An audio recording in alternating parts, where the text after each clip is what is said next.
Oi, gente, tudo bem com vocês? Hoje eu vim comentar sobre ornitografia, né, a linguagem secreta das aves, porque vocês sabem, eu gosto muito de passarinhos e eu gostei bastante dessa edição. E primeiro vamos fazer uma review dessa edição. Meio que esse vídeo vai ser uma review toda da edição, de eu comentando por cima, porque não tem tanta coisa pra mim falar assim, porque é bem autoexplicativo o livro. São sobre pássaros, a gente vai ver o que ele significa, um pouco da história dele. Eu achei bem interessante que a gente vê que os pássaros eles são bastante ligados à mitologia, algumas crenças. Eu acho isso bem interessante, mas bom, chega de enrolação, vamos começar é, fazendo uma review da edição.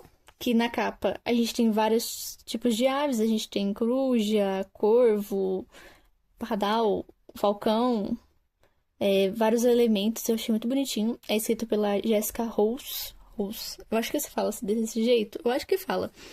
É publicado pela Dark Side, aqui no Brasil. Essa edição é muito bonita. Eu achei lindíssima. Atrás. E bom, atrás o que está escrito, né? Símbolos de liberdade, presságios do invisível e guardiãs de antigos mistérios. As aves sempre nos disseram mais do que parecemos ouvir. Em Ornitografia, a linguagem secreta das aves, Jessica Rose nos conduz por um percurso encantado de mitos, lendas e saberes, revelando o significado oculto por trás do bater de asas, do canto e da silenciosa companhia dessas criaturas que habitam céu e imaginação. E, gente, eu acho tão legal passarinho. Se eu pudesse, eu teria feito veterinária só que me especializado na área de pássaros, porque eu acho pássaros muito interessantes. Passarinho eu gosto bastante. Eu acho algo muito legal. Mas, bom, a parte de dentro, vamos ver para que eu não bata no tripé. A parte de dentro a gente tem penas. Eu gosto de penas, eu coleciono. Eu tenho algumas penas de calopsita, de papagaio. Sim, eu tenho penas. Mas, bom, calma, eu tô vendo um ângulo que não vai cair. Que, gente, é muito bonito. Essa edição, esse livro, eu achei ele uma coisa tão linda, tão bonita, tão delicada, que tem as imagens dos passarinhos e tudo mais. Ai, gente, é tão bonito. A gente tem uma introdução, né, sobre o cotidiano, né, tudo que ela viu e tudo mais. E as aves. O primeiro a gente tem o albatroz, que tem o significado como de culpa, de fardo. E tem um pouco da história dele, que é aqui, bonitinho. Meio que os marinheiros se amarraram junto com ele. Falaram assim, meu Deus, estamos muito culpados, vamos amarrar uns pássaros nos pescoços, né? Por que não, não é? A gente tem o tordo americano. Se não me engano, ele significa esperança. Se não me engano, ele é... Como é que se fala? Ele é citado no livro do... Como é o nome do livro, gente? Esqueci. Que é... Gente, eu esqueci o nome do livro. Que tem a Katniss, teve filme, Jogos Vorazes. Isso, Jogos Vorazes. Ai, gente, eu acho tão bonitinho também. Olha, bati no tripé, olha como eu sou muito inteligente. Os desenhos também são muito bonitinhos. Temos o 30 Reis Ártico, que significa viagens. Que ele é uma ave marinha, de bico vermelho e plumagem preta, branca e cinza, que detém o recorde de imigração mais longa do reino animal. É muito surpreendente. Tem vários pássaros que parecem muitos uns com os outros, mas têm suas certas peculiaridades.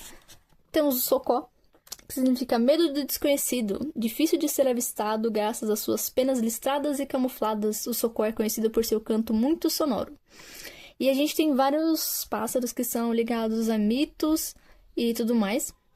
Esse pássaro socó, ele meio que tem um mito que é muito semelhante aos cães dos Baskervilles, do Sir Arthur Conan Doyle, que é uma história de Sherlock Holmes. A gente tem o melro preto, que o significado dele é transformação, que no caso tem uma lenda popular, né, que ele aparece só em dias muito frios do inverno e que ele era branco originalmente. E que, como eles buscavam abrigos em chaminés, eles ficaram pretos. Mas, às vezes, você pode ver melros albinos ou com listras pretas e brancas. A gente tem o gaio azul, que é o Mordecai, de Apenas um Show, que o significado dele é traição, né? Ele dizia-se, né, que antes da Guerra Civil, nos Estados Unidos, que o ruidoso e agressivo Gaio Azul era um viajante entre nosso mundo e o inferno e que portava gravetos para alimentar as flamas infernais todas as sextas-feiras. Exatamente, o pessoal não tem o que inventar para matar bicho e já começa a inventar umas coisas meio estranhas e tudo mais. Temos o pássaro azul oriental, que o significado é paciência e esperança. Então a gente meio que tem, tipo, vários pássaros que são meio que, tipo, a história deles tem significado com algum conto, mitologia e tudo mais. Temos o Atobá de Pés Azuis, que é meio que tipo um dodô meio mais besta também. Que o significado, curiosidade. Por que não entrar no barco, no navio das pessoas? Vão me comer? Claro, mas eu vou entrar mesmo assim. Temos o pássaro no jardineiro, que o significado é a arte. E muitos pássaros machos, né, eles tentam conquistar a fêmea fazendo vários tipos de coisas. Então, esse em específico, ele tem estruturas em forma de arco. E ele gosta de meio que dar coisinhas pra fêmea. Ele se exibe e tudo mais. Todos eles gostam, né? Temos o condor californiano, meio que, tipo, parecido um urubu. Significado de novo começo. Então, tipo, quando se avista esse tipo de pássaro, meio que a gente acha que ele meio que é um novo começo, dá esperança pra gente, né? Tipo, especialmente muitas tribos nativas, né? A gente vê também dentro desse livro, tipo, algumas pássaros que têm a ver com tribos e tudo mais. Temos o famoso canarinho, que significa alerta, onde os mineradores usavam eles, como eles são muito sensíveis, eles são mais fáceis de identificar se tá tendo alguma coisa ou gás tóxicos dentro ai, meu Deus, como é o nome? Lá embaixo, onde o pessoal minera. Gente, eu tô com a cabeça longe. Temos o cardeal nortenho. Esse passarinho sem as penas da cabeça é muito engraçado. Eu vou deixar uma foto aqui que eu já vi. Normalmente, às vezes, você vê esse passarinho específico sem os pelos da cabeça. Eu acho incrível. O significado dele é confiança. E ele lembra um cardeal. Por isso que ele tem esse nome. Porque eles se vestem de vermelho e tudo mais. Mas é engraçadinho esse passarinho. Temos o casuá. Gente, se eu vejo essa diacha desse pássaro pessoalmente, eu vou deixar também uma foto dele. Ele me olha com um olhar de que vai me matar, eu saio correndo. Simples assim. O significado dele é superação de expectativas. Mas esse pássaro aqui, pra te catar no meio da rua, é um dois, tá? Porque a cara que ele faz... Ele e aquele outro pássaro lá, que é o... que imita tiro também, que eu vou deixar a foto que imita tiro. Esses dois, se eu vejo na rua, eu me jogo da ponte. Temos o pássaro gato cinzento, que o significado dele é vantagem, porque ele meio que imita um gato. Interessante, né? Ele imita um gato. Temos o chapim, que a história dele, o significado dele é honestidade, porque ele é um verdadeiro mensageiro honesto. Temos o carquejar, e o significado dele é tenacidade, e que ele conseguiu meio que mergulhar até o fundo da água para conseguir trazer a superfície de volta e formar um continente. Temos o biguá, que o significado é boa sorte, vitória. Temos o chupim. O chupim e o cuco pode dar a mão de pais que não querem ser pais, então eles dão botam o ovo no ninho dos outros e deixam lá. Pais que não querem ser pais, mas têm filhos para os outros cuidarem. Exatamente. E o significado dele é astúcia. Temos o Groucumim, que é meio que, tipo... O significado é fortuna, ele me lembra uma garça. Então, tipo, ele é meio que um símbolo que traz fortuna lá no Japão, que eu acho isso legal. A gralha, que significa inteligência, assim como o corvo, né? Tipo, os dois meio que significam inteligência. Pode parecer que eles são iguais, mas não são. Temos o cuco aí, o famoso cuco e o chupisco, que duplicidade, exatamente. O cuco e o chupisco podem dar as mãos. Temos o dodô, exatamente, o dodô e o outro lá que ver um humano, obsolência. Obsolência por quê? Foram extintos porque não tinham predadores. O ser humano chegou, pegaram, falaram assim... Por que a gente não come essa galinha gigante? Sim, extinguiram. Por que o ser humano não toca que não extingue? Não é verdade? Temos a pomba, que no caso significa amor e esperança. Que no caso é a famosa pomba branca. Temos o pato, que é a transfiguração, que é mais ou menos lembrada como a história do patinho feio, ou seja, isso de transfiguração, tipo, de o pato vira cisne. A gente tem a águia, que é força e foco. que é o famoso olhos de água, porque dizem que as águias conseguiam olhar diretamente para o sol sem piscar e ensinavam seus filhotes a fazer isso. Por isso significa o olhos de águia. Temos a garça branca, que significa beleza rara.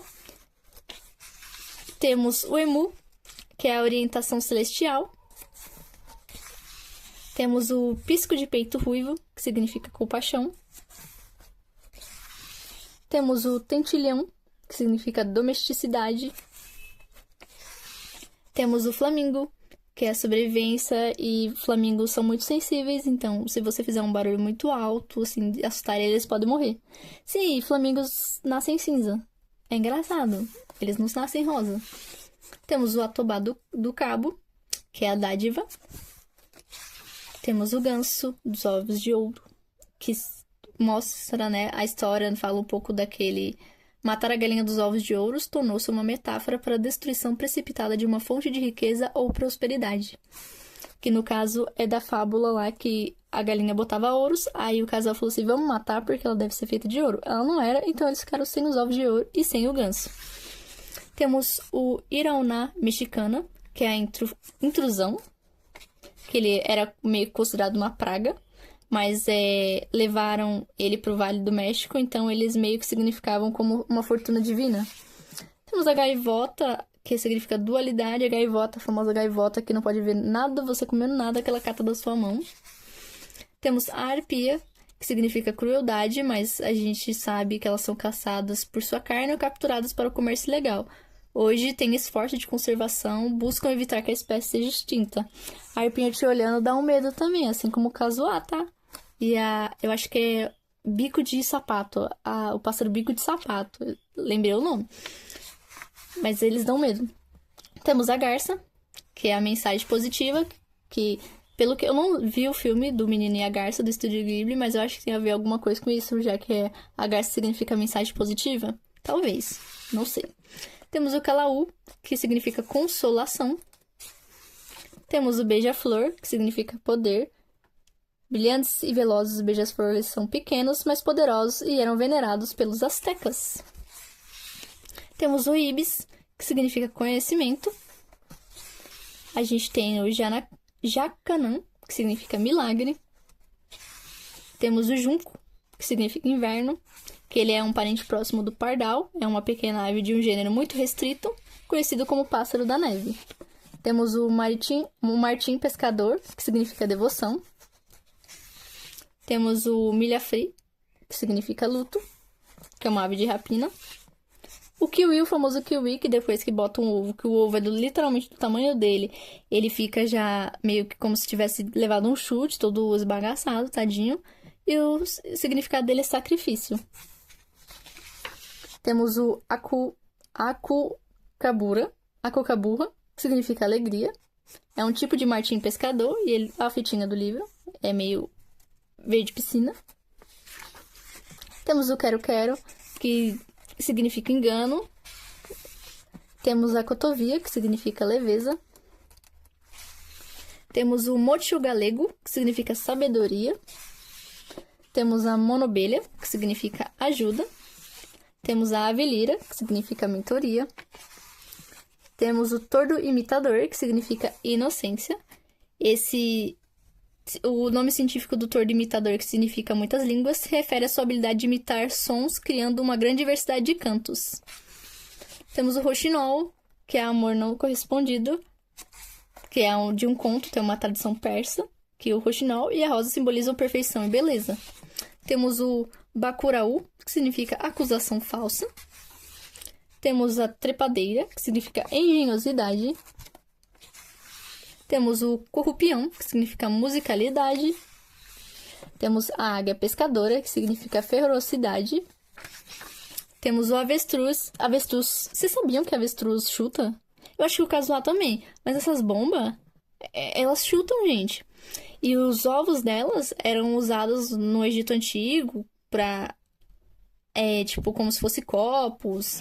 Meio que, tipo, eram entalhados e tudo mais. É uma coisa bem legal. A coruja, que significa mau presságio, que muitas pessoas dizem que se você ouvir essa coruja gritando à noite, alguém vai morrer. E muitas pessoas matam esses animais por nada. Temos o periquito. Sim, o famoso periquito. Muito bonitinho, que significa reunião. Tô caindo o livro da minha mão, né? Temos a arara, que significa coragem. Temos o pavão, que significa reverência. O pavão é muito bonito, né, gente? Quando eles abrem o pavão albino também. Temos o pelicano, que significa dever. Temos o pinguim, que é o cadu aqui do lado, né? Que significa dignidade. É o cadu aqui, tá com a mãe pra ver se quica. Exatamente. Meu Deus, o livro vai cair na minha mão. Temos o falcão peregrino, que significa peregrinação, exatamente, porque é uma ave viajante. Temos o pentrel, que significa tempestade iminente, ou seja, se você vê um pentrel, os marinheiros já falavam assim, vixe, vai vir onda, vai derrubar o barco. Temos o fazão, que significa paz. O fazão também é uma ave muito bonita. Quando você vê assim, fala assim, nossa, que ave linda. Temos a febe, que significa brilho. Nossa, tem uns passarinhos que são meio judiadinhos, mano. Você olha assim pra ele e você fala assim, nossa. Temos o pombo, que significa correspondência. E tinha pombos que foram... Na Segunda Guerra Mundial, o pombo Ped, de origem irlandesa, recebeu a medalha Dickin por ser o primeiro a levar notícias do sucesso do dia D para a Inglaterra, voando mais de 370 quilômetros em menos de 5 horas. Assim como um pombo-correio chamado Cher Ami foi ferido em combate, mas conseguiu entregar uma mensagem crucial apesar dos ferimentos e por isso recebeu honrarias por sua bravura. Olha que chique! Temos a tarambola, que significa alívio. Temos a mãe da lua, que significa saudade. Meu Deus, eu não consigo virar uma página, gente, tá coisa na minha mão. Temos o papagaio do mar, que significa piedade, ele já tem uma cara de coitadinho, né? Temos a codorna, que significa refúgio. Temos o quetzal, significando bondade. Cabeçudinho ele. O corvo, que significa inteligência, assim como o... Meu Deus, gente, a minha memória... Coisa, assim, muito rápido. Mas eles estão relacionados, o corvo em específico, ele está relacionado ao Odin, o deus da guerra, porque o corvo ele podia ser implacável, sobrevoando campos de batalha em busca de presa. Temos a ema, estabilidade, que assim como o avestruz e o emo, ele também é parente. Temos o papalégua, que significa velocidade, e o pezinho dele forma um X. Por isso que, antigamente, as pessoas, para evitar os espíritos malignos, colocavam, tipo, os pezinhos do papalégua ao redor das tendas, porque não sabe para onde que ele tá correndo, porque forma um X. Temos o galo, que significa traição. Temos a narceja, que significa teimosia. Temos o pardal, que significa luxúria. Temos o cartacho, que significa corrupção. Sim, o sapo e o passarinho significam corrupção porque eles falavam com o diabo. As pessoas falavam que eles falavam com o diabo, então. A cegonha, que significa família. A andorinha, que significa regresso seguro. O cisne, que significa metamorfose, né? Que tem o conto irlandês chamado Os Filhos de Lir, onde uma madrasta ciumenta transforma seus 4 enteados em cisnes. Temos a andorinha, que significa inquietação. Temos o debulhador, que significa harmonia. Calma que estamos indo. Temos o chapim, que significa pequenos e barulhentos. São parentes próximos do chapim de cabeça prata. E tem um conto em que, para derrotar uma bruxa, um chapim tentou ajudar. Ele significa desconhecido. Tentou ajudar, mas um outro chapim tinha aparecido. E por isso prenderam esse chapim aí e cortaram a língua dele. Temos o tucano, que significa... Oi, meu Deus. Primeiras impressões. Temos o peru, que significa sustento. Temos a touti negra, que significa adorno. Temos o picoteiro, que significa moléstia. Temos o tecelão, parente do João de Barro, sim, significado criatividade. Os dois, para construir casa, são iguais. Tanto é que tem uma árvore aqui perto que é igual um condomínio, cheio de casinha de João de Barro. Então, o tecelão e o João de Barro pode dar a mão a arquitetos natos, tá? Temos o pica-pau, que significa resistência. Temos a corruíra, que significa restauração. E é o último. Aí temos essas fotos aqui no final. Os agradecimentos. Mais agradecimentos. E aqui terminamos com mais penas. E isso que tem o livro A Ornitografia, a Linguagem Secreta das Aves. Eu falei uma maneira um pouco rápida sobre cada pássaro, sim, mas é muito legal você ler esse livro e ver um pouco da história de cada pássaro e ver que, tipo, muitos estão ligados a folclores, lendas, histórias, povos antigos. É uma coisa muito legal, se você gosta bastante de pássaros e tudo mais. O desenho eu achei tão bonito. Eu gosto bastante de pássaros. Se tivesse mais pássaros, outro livro desse, eu leria com certeza. E é isso que eu tinha para falar para vocês hoje nesse vídeo e mostrar sobre essa edição, que foi mostrando a edição e comentando um pouco por cima. Mas é isso, gente. Eu espero que vocês tenham gostado. Se gostaram, curtam, comentem, compartilhem, escrevam e até!